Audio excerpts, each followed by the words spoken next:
ब्रह्मसूत्र के पहले अध्याय के तीसरे पाद में पिछली बार हमने 15 और 16 किया।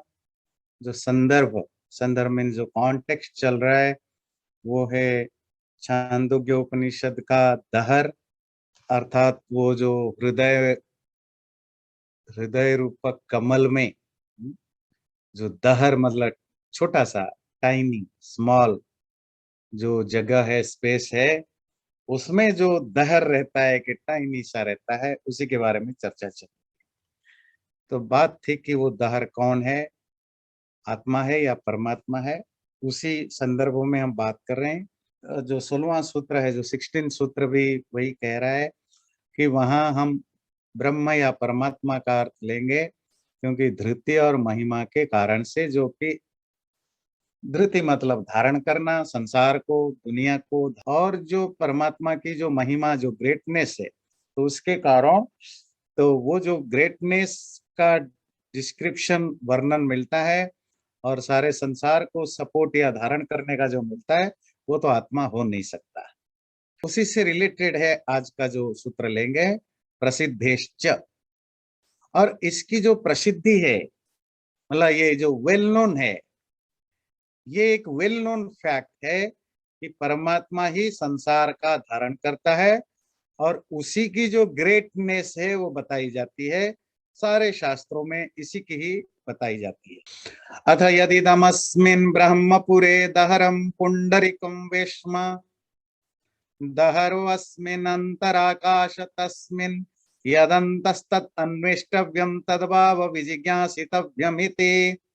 ये जो ब्रह्मपुर, ब्रह्म का स्थान, जो कि दहरम बहुत छोटा सा टाइनी सा, पुंडरीकम कमल का फूल जैसा, विश्व रहने का जगह, और उसमें जो दहर टाइनी सा आत्मा रहता है, वो इस अस्मिन अंतराकाश, ये जो अंदर का आकाश है, वही आकाश ढूंढने लायक है, जानने लायक है।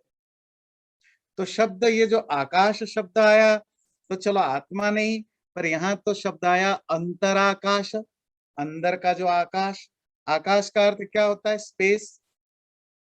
तो ये तो बात कर रही स्पेस के बारे में। चलो आत्मा अर्थ नहीं लेंगे तो स्पेस का अर्थ ले लो। बोले स्पेस का अर्थ भी नहीं ले सकते, क्योंकि जो आकाश के रूप में परमात्मा का भी प्रसिद्धि है, जैसे आकाशो वै नाम रूपयोर निर्वहिता ये तदंतरा तत् ब्रह्म तदमृतम स आत्मा। उसी संदर्भ में, उसी कॉन्टेक्स्ट में आता है। वो जो आकाश कौन है? जो नाम और रूप को प्रकाशित करता है, मैनिफेस्ट करता है, और वही ब्रह्म है, वही अमृत है, वही आत्मा है। और अगर इस आकाश की बात होती, जो मटेरियल आकाश है, फिर वो ब्रह्म कैसे, आत्मा कैसे, और अमृत इमोर्टल कैसे? इसका इसका दूसरा एग्जाम्पल भी उसी से रिलेटेड भी है। उसी छांदोग्य उपनिषद में दूसरे कॉन्टेक्स्ट में आता है, अस्य लोकस्य का गति। शिष्य प्रश्न पूछता है, इस संसार की गति या गोल या एंड कहाँ है? तो कहते हैं आकाश इति, आकाश उसका गोल है। अच्छा, इति उवाच सर्वाणि वह इवा इमानि भूतानि आकाश देव समुत्पद्यन्त। और जो आकाश है, उस आकाश से सारे प्राणी पैदा होते हैं। आकाशम प्रत्यस्तम यन्ति, इसी आकाश में समा जाते हैं। आकाशो ही एव एभ्यो जायान, और इस आकाश इन सब से बड़ा है। आकाश परायणम, और आकाश ही सबका सपोर्ट है या मार्ग है।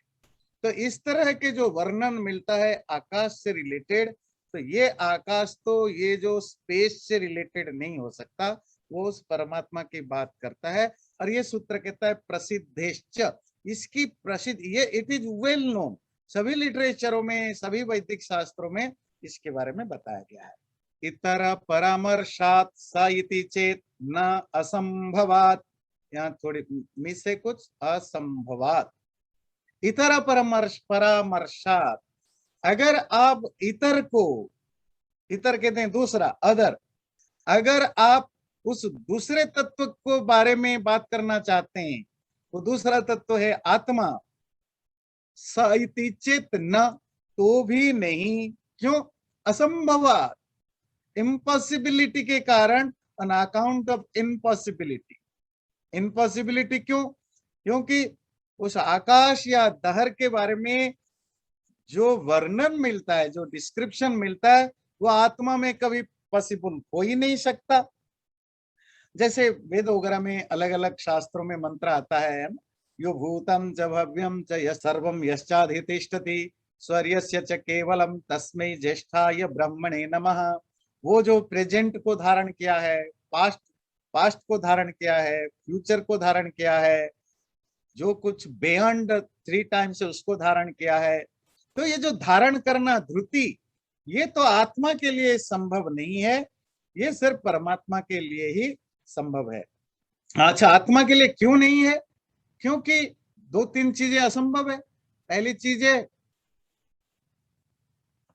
वो जो गति की बात की गई है, उस श्लोक में हमने पिछले बार पढ़ रहे थे, ये एक दूसरे कंटेक्स्ट में है। जब वो जीवा मरते हैं तो सर्वम तदत्र गत्वा विंद, जो कुछ व्यक्ति पाना चाहता है जीते जी, वो वहां जा करके पा लेता है।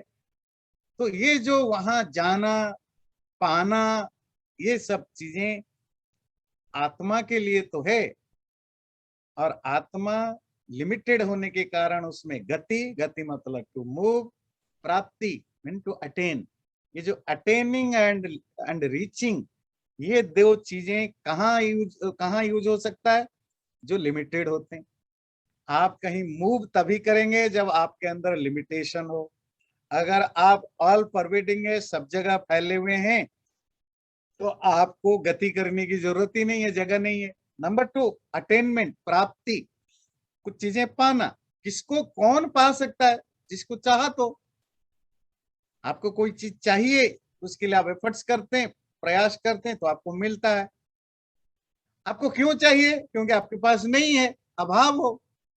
तो परमात्मा तो सारा संसार उसका है, उसको कुछ अटेन करने की जरूरत ही नहीं। तो जो अटेनमेंट या मूवमेंट की जहां रेफरेंस आता है, प्राप्ति या गति का, वो तो जीवात्मा से रिलेटेड होगा। और जो सारा संसार को धारण करना, सर्वव्यापक करना, ये आत्मा के अर्थ में संभव या पॉसिबल नहीं। उसी संदर्भ में जो एक और मंत्र आता है, पिछली बार भी हमने डिस्कस किया था, य आत्मा अपहत पापमा विजरो विमृत्युर विशोको विजिघत्सो पिपासः सत्यकाम सत्यकम संकल्प सो अन्वेष्टव्य स विजिज्ञासितव्य।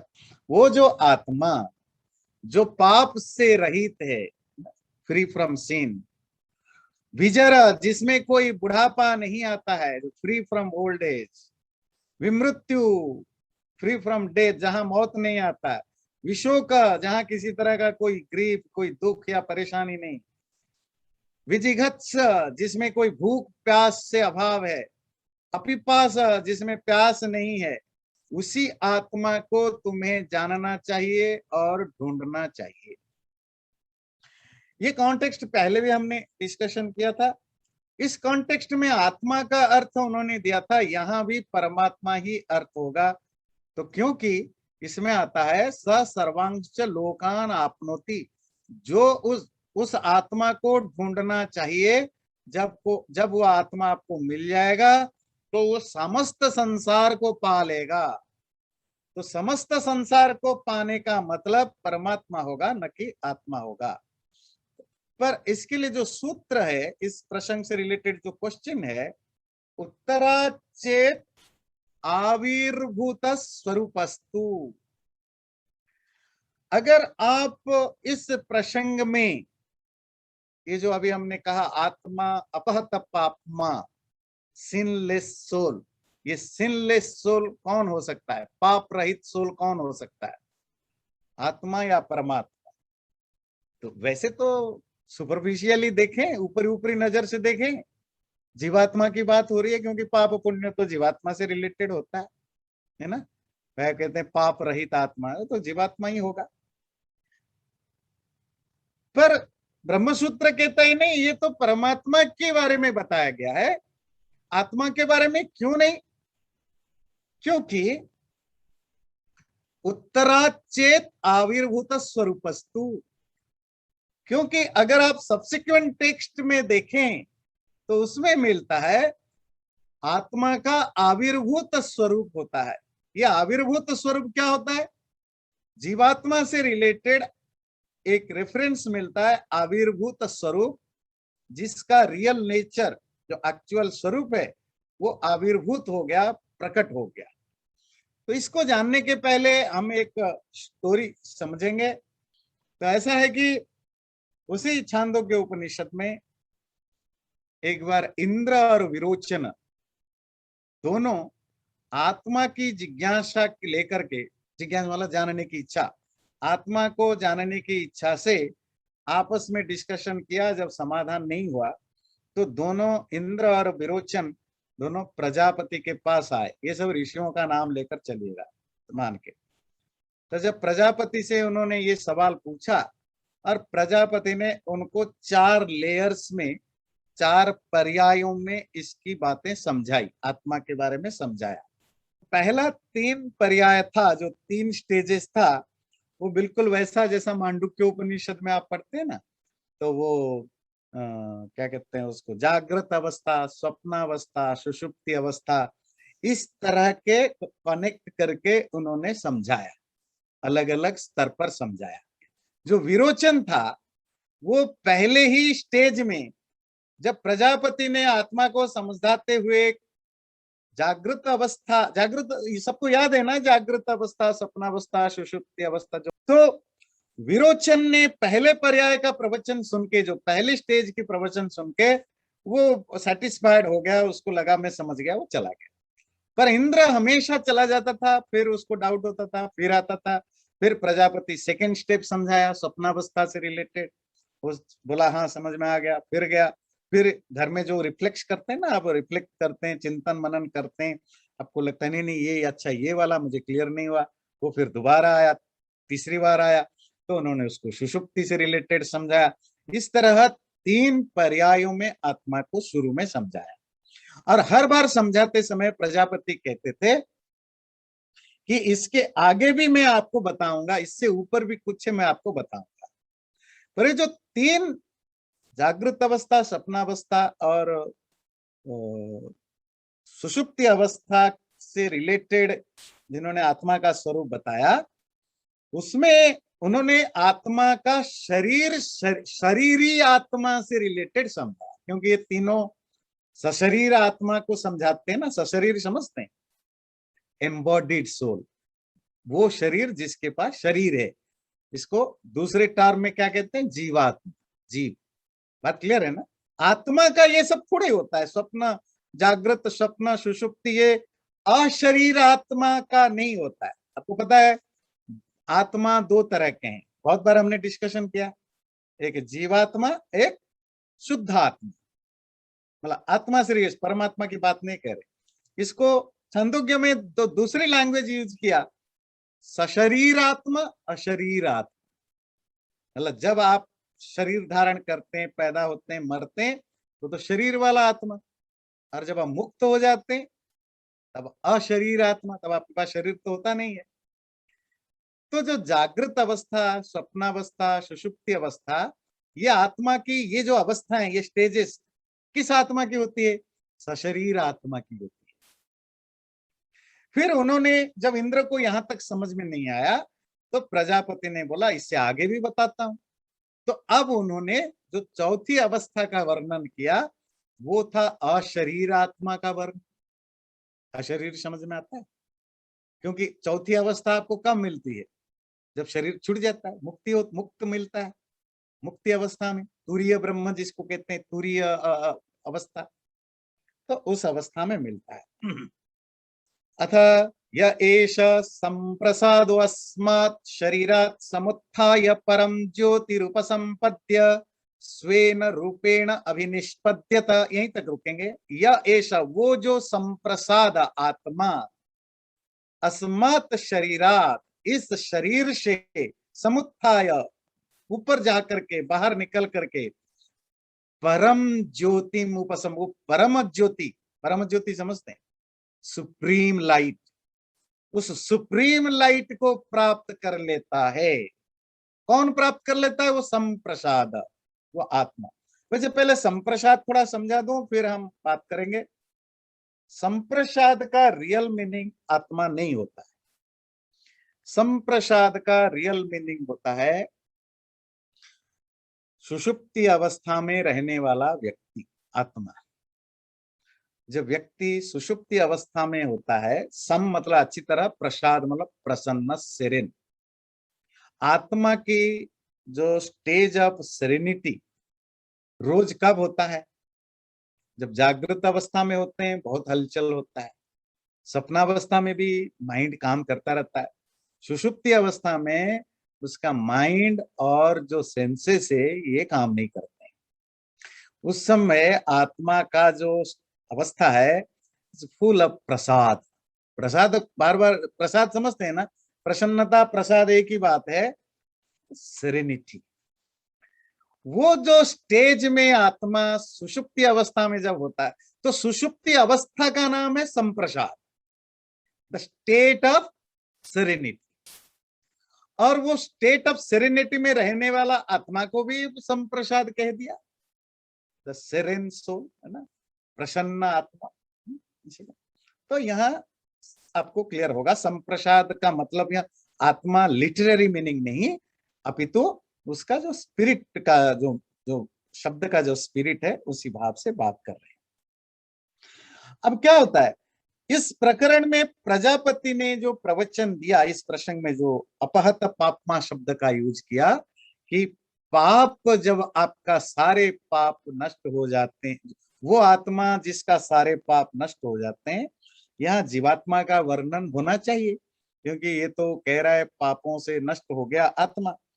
और ऐसे ही जो दहर प्रकरण पहले हमने जो पढ़ा, दहर मतलब जो टाइनी स्टेज, और उसमें भी और यहाँ भी वही समानता है, तो क्यों ना हम जीवात्मा का अर्थ लें।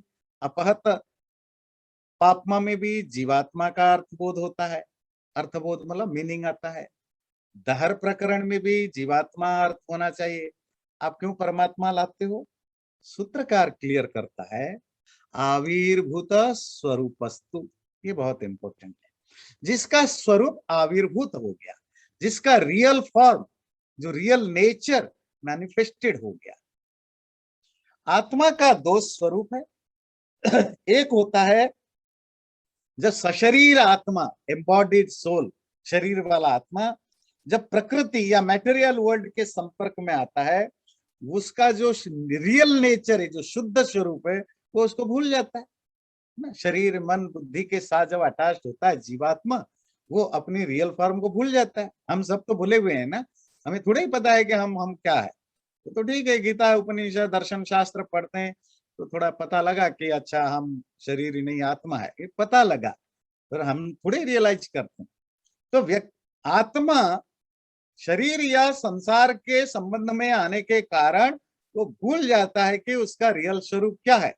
तो उस समय उसका नाम होता है अनाविर्भूत स्वरूप। ऐसा स्वरूप, उसका जो रियल नेचर, जो अनमैनिफेस्टेड है, अभी सामने नहीं आया है, प्रकट नहीं हुआ है।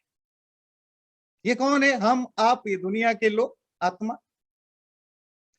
पर जब वो परमात्मा के सानिध्य में जाता है, जब वो सांसारिक चीजों से अपने आप को अलग कर देता है, सांसारिक चीजों में प्रकृति को छोड़ देता है और आत्मज्ञान की स्टेज पर चला जाता है, उस दशा में परमात्मा का जब वो साक्षात्कार करता है, विटनेस करता है परमात्मा का, और परमात्मा का स्वरूप जो आनंद स्वरूप है, उस आनंद स्वरूप को एंजॉय करता है, तब आत्मा का रियल फॉर्म सामने आता है, रियल नेचर। और उसका रियल नेचर क्या है? चैतन्य, चैतन्य स्वरूप आता है। उस अवस्था का नाम है आविर्भूत स्वरूप। कोई जिसका ओरिजिनल स्वरूप प्रकट हो गया है। ये प्रॉब्लम किसके साथ होता है? आत्मा के साथ या परमात्मा के साथ? परमात्मा कभी परमात्मा के साथ कभी गलत होता नहीं है, वो तो सर्वज्ञ है, वो क्यों भूलेगा, क्यों मानेगा? वो क्यों अटैच्ड होगा? होता नहीं। ये प्रॉब्लम सब आत्मा के साथ होता है, ठीक है। तो यहां आविर्भूत स्वरूप तो आत्मा का होगा, क्योंकि पहले वो अपना स्वरूप भूल गया था, अब उसका स्वरूप पता लग गया।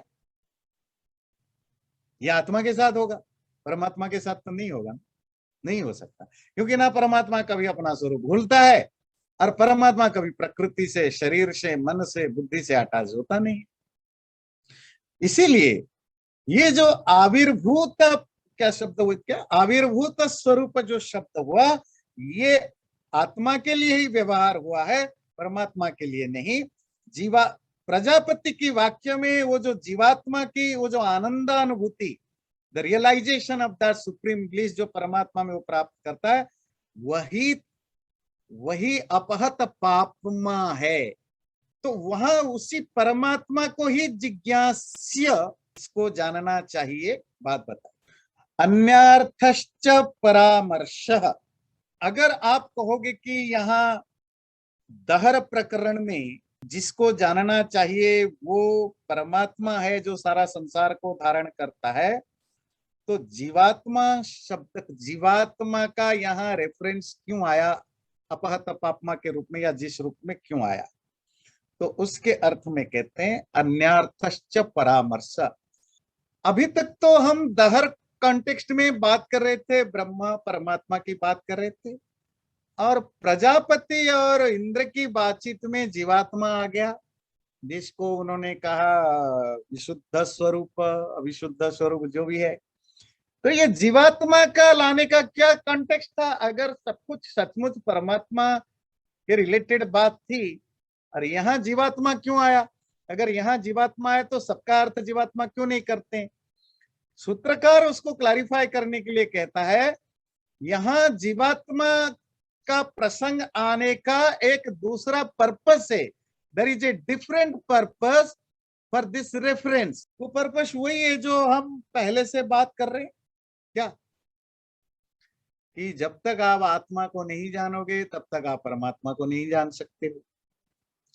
तो परमात्मा को जानने के लिए आपको आत्मा को जानना पहले जरूरी है।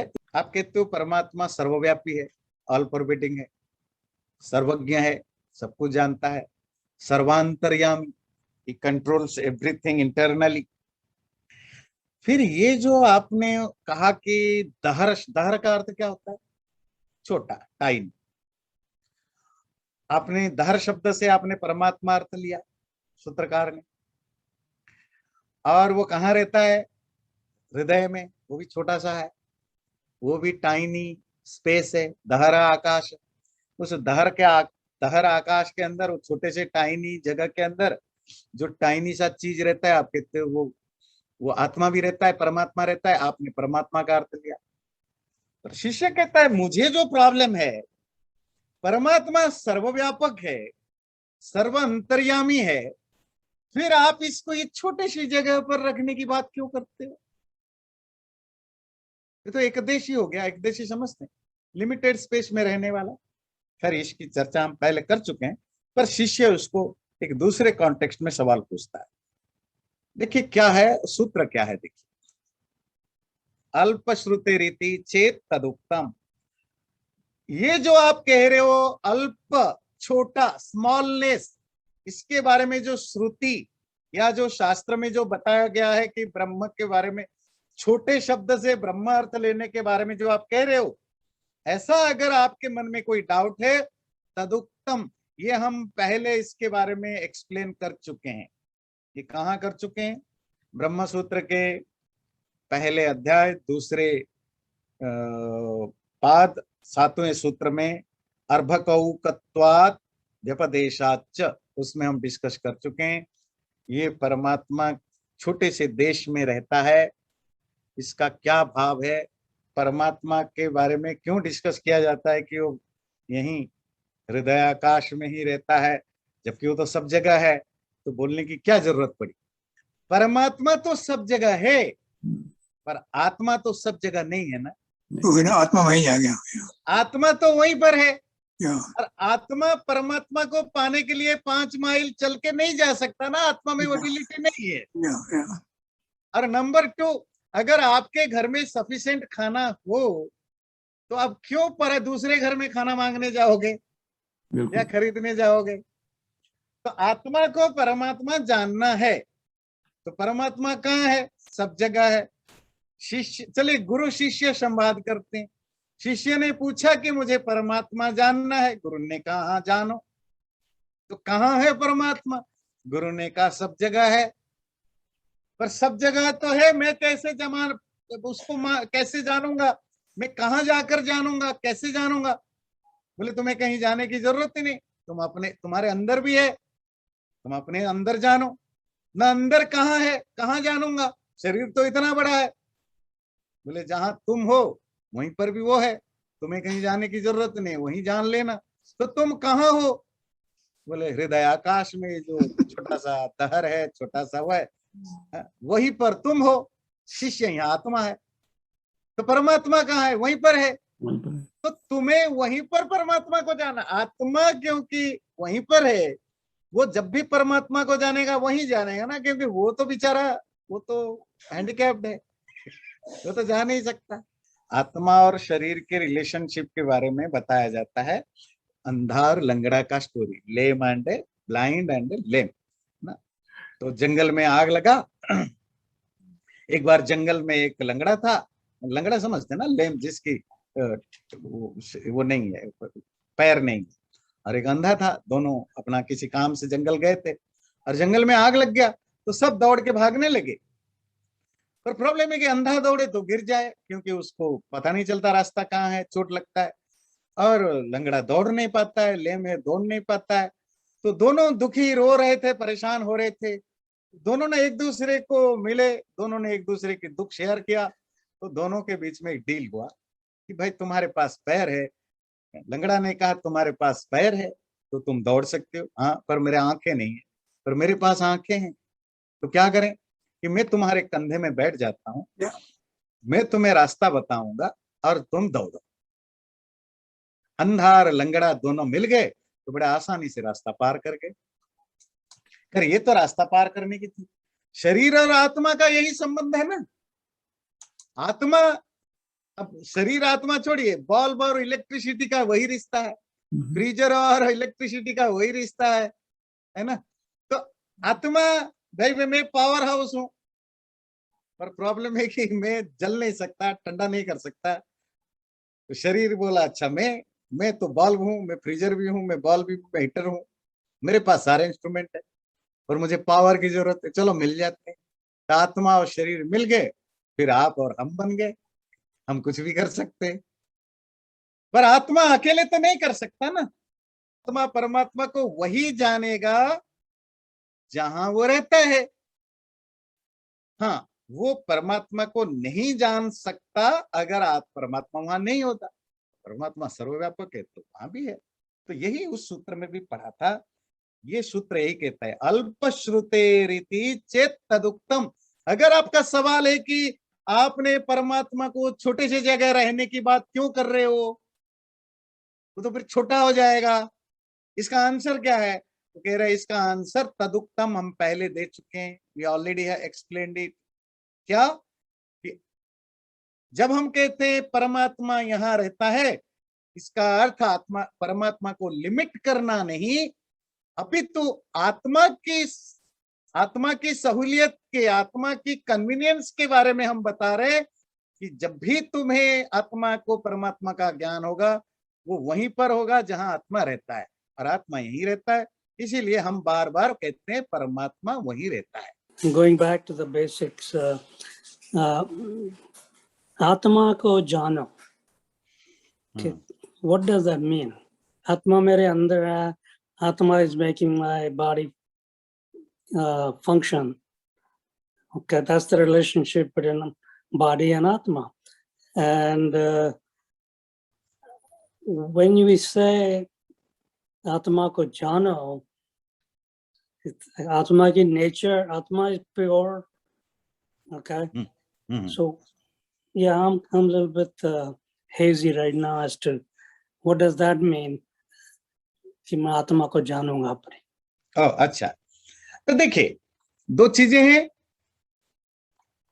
आत्मा का जो रियल फॉर्म है वो शुद्ध है, बुद्ध है, निरंजन है, जैसा ये तो हम जानते हैं, डिवाइन है, प्योर है, स्टेनलेस है, चेतन है, चैतन्य कॉन्शियस है, दीज आर ऑल, ये सब चीजें आत्मा के स्वरूप है।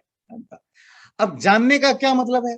आप कहेंगे हमने तो सुना तो जान लिया, नहीं। Again the same thing, knowledge की दो लेवल होते हैं। एक तो थियोरिटिकली जाना, तो थियोरिटिकली जो आप जानते हैं इट्स अबाउट, मैंने आत्मा के बारे में जाना कि आत्मा शुद्ध है, वो है, वो है, पर मैंने तो कोई फील नहीं किया ना। ये जो रियलाइज करना कि एक्चुअली आत्मा में क्या हूं, आत्मा क्या है, कि मैं शब्द थोड़ा गलत हो जाए, क्योंकि मैं जब होता है ना, मैं it's a product of the combination of body and soul. हाँ, जब शरीर और आत्मा मिलते हैं उसकी प्रोडक्ट में पैदा होता है मैं, तो आत्मा तो का तो मैं नहीं होता, चलो खैर वो अलग टॉपिक है। तो पर व्यवहार के लिए, फॉर प्रैक्टिकल यूज हम कहते हैं, तो मेरा जो असली स्वरूप वो आत्मा में है, शरीर तो उसका साथ है। वो शरीर का जो रियल स्वरूप मैंने उपनिषद पढ़ के, दर्शन शास्त्र पढ़ के या कुछ भी पढ़ के जाना सुना, now it the time to realize. वो जो रियलाइज करना, अच्छा ये है आत्मा, जब आप इसको रियलाइज करते हैं, दैट रियलाइजेशन इज कॉल्ड आत्मज्ञान। आप कहेंगे कैसे करना, वो तो हम डिस्कस करते जा रहे हैं। यम नियम साधन प्राणायाम मेडिटेशन के अलग अलग लेवल है ना, धारणा, ध्यान, समाधि, संप्रज्ञात, असंप्रज्ञात, उसकी अपनी प्रॉपर टेक्नोलॉजी है। चैनल को सब्सक्राइब जरूर करें और वीडियो अच्छा लगे लाइक भी जरूर करें।